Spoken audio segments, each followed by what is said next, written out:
વાવની ચૂંટણીનું પરિણામ શું આવશે એ તો ઈવીએમ ખુલશે ત્યારે જ ખબર પડશે, પણ 16.9% મત ધરાવતી ચૌધરી મત બેંકને લઈને ચૌધરી આગેવાનો વચ્ચે જ શાબ્દિક જંગ ખેલાયો. પ્રચાર દરમિયાન માવજી પટેલની ફટકાબાજીથી લાગતું હતું કે ચૌધરી સમાજ એક તરફી માવજી પટેલ તરફ રહી શકે છે.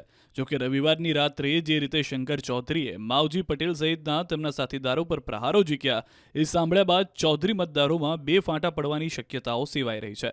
રવિવારની રાત બાદ ભાજપ નેતાઓ ગેલમાં આવી ગયા. જોકે એ પહેલા શંકર ચૌધરી અને માવજી પટેલે કરેલા ધડાકા સાંભળી લો. એ વાતો કરે ને એની અંદર જોરથી ત્યાં આગળ આવીને ધમકાવે ને કેટલાકને ફોન કરે ને કેટલાકને ઓડિયો વિડીયો મૂકે ને એના કારણે કરીને આપણે ગભરાઈ જવાનું કહેવાનું સમાજ ભેગા રહો. તો બસ સમાજ ભેગા કયો? મારે તો જાહેરમાં કહેવું છે કે તમે બધા સમાજ ભેગા રહો. તમે મત આ રીતે બગાડવાનો ધંધો મત કરો, સમાજને વેચવાનો ધંધો ના કરો. હું જાહેરમાં કહું છું અને હું કહું છું એટલું નહીં, હું સમાજના પડખે ઉભો રહીશ. હું પડખે ઉભો રહીશ. કોઈને મુશ્કેલી હશે તો અડધી રાત તો હાપોટો બનીશ અને કરી દેખાડજો. નવાનો માણસ નથી કે તમે અનેક અફવાઓથી ચેતજો, નકા પૈસા મરાઈ નાખશો. કે હવે એ અસત્યને માર્ગે હેડ્યા પરા. એ આજની સભામાં પણ જે જૂઠું બોલી રહ્યા છે, નાનો છોકરાને શરમ આવે પર કર્યા તો વિચાર કરો. આપણી સભા થઈ એટલે જેમ લાલજીભાઈ કીધું એમ બીજી સભા આડી ગોઠવી દીધી. છતાં આ અધી રોકાણી સમાજની મીટિંગ માત્ર સમાજના મત બગાડી અને ત્યાં આગળ સામે વાળા કોંગ્રેસના ઉમેદવારને જીતાડવા માટેનું પ્લાનિંગ છે. નહીતર એ અલગ અલગ જ્ઞાતિની મીટિંગો કરો, અલગ અલગ જ્ઞાતિના ટેકા બધાય કરે છે, કોંગ્રેસે કરે છે, મહેનત ભાજપે કરે છે. દરેક સમાજની મીટિંગો એમણે કેમ નથી કરી? એમને ત્યાં આગળ જેટલી સૂચના આપે એટલું જ કામ કરે છે. ઉપરથી કીધું છે ગમે એમ કરીને આ સમાજના મત કાપો. એના માટેની આખી ટોળકી એક બનીને ટોળી આખું આ કામ કરી રહી છે. મારી સમાજને વિનંતી કે તમે જાગો, આ બાબતમાં સજાગતા પૂર્વક આ બાબતને ધ્યાન ઉપર લ્યો. આ વિસ્તારની પ્રજા જાગે, આ વિસ્તારની પ્રજા મજબૂત થાય અને ત્યાં ડરે નહીં, કોઈનાથી ગભરાય નહીં, હિંમતથી રહે ને હિંમતથી કામ કરે. એના માટે સાહેબ 73 વર્ષે આ હકીકતમાં તમારી આગળ આવીને માઇક હાથમાં લીધું છે મારા બાપ. બાકી મારે શું જરૂર છે? જીતવા માટેની ડિઝાઇન પહેલેથી બનાવેલી હોય છે. અને મારે કહેવું નથી કે દર વખતે કઈ રીતે તમે શું એમાં મારે હું પોતે એનો સાક્ષી છું.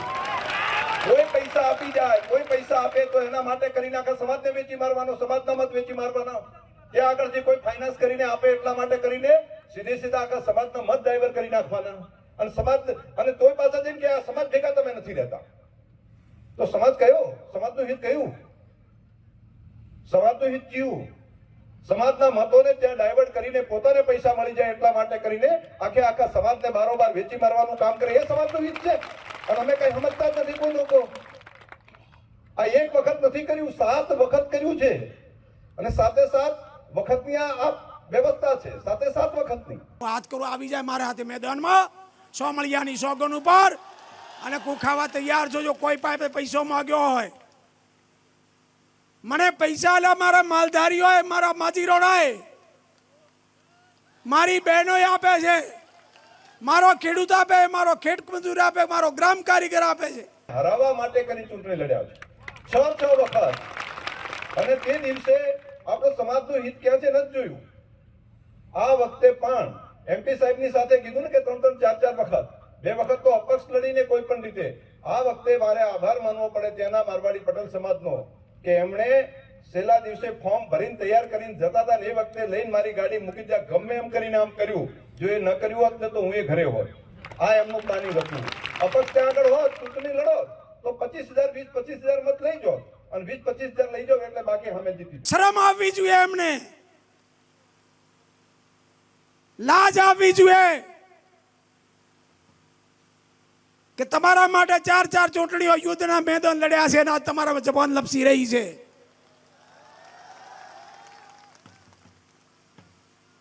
અને હજી મર્યાદામાં છું, આ માધ્યમથી મીડિયાના કહું છું, હજી મર્યાદામાં છું. ફાયરિંગ નથી કર્યું, રોકેટ તો બાકી છે.